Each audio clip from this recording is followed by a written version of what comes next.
I think I figured out what is coming to Halloween Horror Nights 34. Let's talk about it. My name is Jessalyn. I make spooky jewelry and accessories for my brand Broken Jaw Jewelry all year long, but I'm also a huge and avid Horror Nights fan. Horror Night Nightmares has blessed us with version 3 of the speculation map, and I'm going to be sharing my thoughts, theories, and speculation with you. As a disclaimer, I know nothing, I have no connections, I have no insider information. This is all theory at this point in time. Nothing is official until it has been released by the official Universal Orlando and Halloween Horror Nights pages, so keep that in mind. I'm quickly just going to run through the symbols that have not really changed, and that would be the security camera indicating Five Nights at Freddy's, the thumbs up for Fallout, the trash bags for Terrifier, the little hatchet and chain symbol from Slaughter Cinema 2, and then, of course, the coffin in the wrestling ring indicating some sort of WWE house. Those are all the ones that have not had any significant changes or any further kind of rumor and speculation around them. All of those, in my opinion, seem pretty locked in, but anything could happen. The symbol that I really want to talk about is the wings, the scythe, and then now has a tree in the center rather than the cityscape that was there in the previous versions. This is the one that I have the biggest theory on, and that, of course, is that Graveyard Deadly Unrest from Halloween Horror Nights 31, the scare zone, is going to be turned into a fully formed house. And I hope I'm right because this would be so incredible. Graveyard Deadly Unrest had two kind of main characters in that zone, and that was Death and Sleep, and they were both winged reapers, and they both had scythes. And I do think that in tandem with the preview merch that we got, and this being our logo for the year, I think it's personally looking pretty likely that we're going to have some inspiration stemming from Graveyard Deadly Unrest. Again, I can't say for certain, but that's my theory. Given that this is the setup for the preview merch, I feel like we could potentially be getting Death and Sleep, or Death or Sleep, as our icon this year. I personally would be really here for that, and I'm really, really hopeful that this year the theme of the event is very cohesive and ingrained in the event as a whole, with the vibes, the scare zones, the merchandise. I would love to see something to the level of Halloween Horror Nights 31, where we had that every day is Halloween, really infused in all elements of the park. Same thing with the year we had Oddfellow. That was really immersive, and I'm really hoping that they get back to that this year. Moving on, the next symbol that I don't think I have covered is the little toy chest. I think this would be really fun. One of the houses that I've been hoping to see for the last few years is something kind of like a Barbie dream house, but like Barbie Hell House, and I'm kind of hoping that this toy chest does something very similar to that. I know it's not going to be like Malibu Barbie, but like, I'm hoping it kind of gives that feeling as someone walking through the event, so I'm optimistic about that one. The next new icon that is on this speculation map is this one here, where it has a paintbrush and what looks to be like Greek columns. I guess not all columns are Greek, but that's where my mind went. So my best guess for that symbol would maybe be something associated with like Greek mythology, but with like an art influence.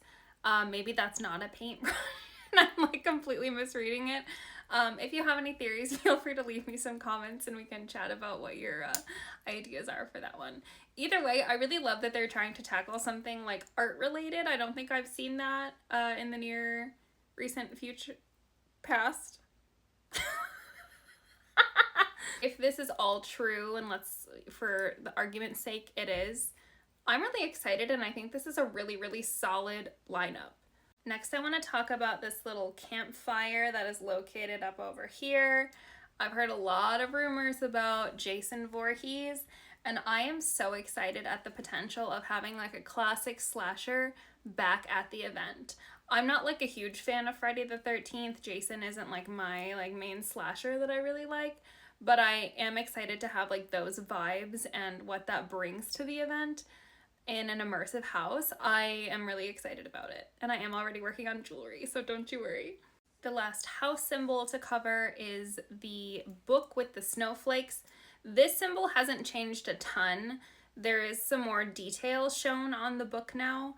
My biggest theory on this is delusional. Actually, I have two. There's two delusional theories that I'm holding on to because it's what I really want to see. One of them is a house based on the German folklore of Krampus. There's nothing indicating that. I've heard literally nothing about anything, but that's my personal hope. And the second one is even more delusional, which is like Scary Tales does The Wizard of Oz, and the snowflakes are representing the snow that Glinda rains down on Dorothy and friends after the Wicked Witch tries to kill them with the poisoned poppies. That's not what it is, but these are my two delusional theories that I'm holding on to for dear life until I'm proven otherwise. But if you have other theories that are maybe more rational than mine, please let me know in the comments. I had to have my Blinky cup with a Shirley Temple for this video. On this version 3 of the spec map, we were also gifted some indicators of scare zones. Some more exciting than others to me personally. The first one is going to be what looks like a Mardi Gras mask and hat of like a jester. And if this is also from Slaughter Cinema 2 being Mardi Gras murders, I'm thrilled. Slaughter Cinema 2 was my favorite house last year, and my favorite house of all time. It like truly felt like it was made for me. So having two potential representations at this event has me feral.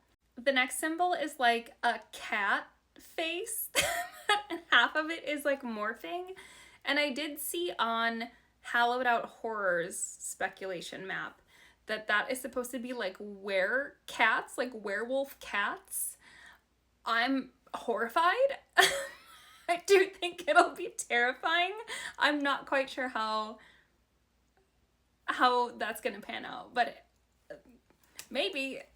The next symbol looks like the hazard symbol with like a pencil drawing on top of it. And this to me reads as, oh my god, it was in Hollywood last year. What is it called? I can't think of what it is. It's the one with the gorilla. With like toxic Harambe. What is Dead exposure. So maybe it's something along those lines. I know the symbol is like slightly different, right? Again, absolutely open to other ideas. My only theory is it's like dead exposure, but like the planning period. So maybe we'll see like scientists or something like mad scientists gone wrong. And now for the last one, it is clearly the E in Megan in San Francisco.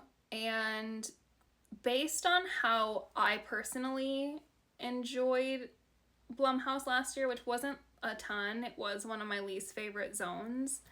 I'm not incredibly excited about this. I think I might have a little bit of Megan fatigue because there's been like years and years and years for me now where I've seen her, and I know she's like a smash hit on social media and the guests love it. I mean, you know, I still went and took a picture with Megan and whatever, but like, I think I prefer more of the like original concepts and the more immersive theming rather than like corporate sponsorship. That's just like a personal preference for me. Feel free to let me know what you think. That also leaves us with only 4 zones this year, which I do think is disappointing, but I kind of feel like we only had 4 last year as well because that front zone is never really a fully formed zone, in my opinion. With that, we have made it all the way through version 3 of Horror Night Nightmares speculation map. I'm personally very, very excited for this year, regardless of how all of the houses and scare zones end up turning out. I love this event so much and I can't wait to be back at it. But this lineup, if like even 80% of it is true, is so solid and I cannot wait to experience it. I am personally dying for an announcement, but I don't think we're going to be getting any of that until probably the beginning of June, since Epic Universe is opening next week. Feel free to let me know your thoughts on what could potentially be coming to the event, what your theories are on things on the speculation map, and let me know things that you're really hoping to see at the event this year. I love to chat about Halloween Horror Nights, I love to speculate, and I really want to engage with people who also love the event like I do. If you're interested in having any spooky jewelry for haunt season, feel free to check out my website. I have a ton of different things inspired by a bunch of different horror properties. And I'm also working on some stuff that'll be more specifically tailored to Halloween Horror Nights once we get those official announcemements. If you are interested in hearing me talk any more about horror jewelry, horror movies, and Halloween Horror Nights, please subscribe. I'm really small and like just starting out, so I am really appreciative of all the people who are subscribed. Thank you so much for watching, and stay spooky.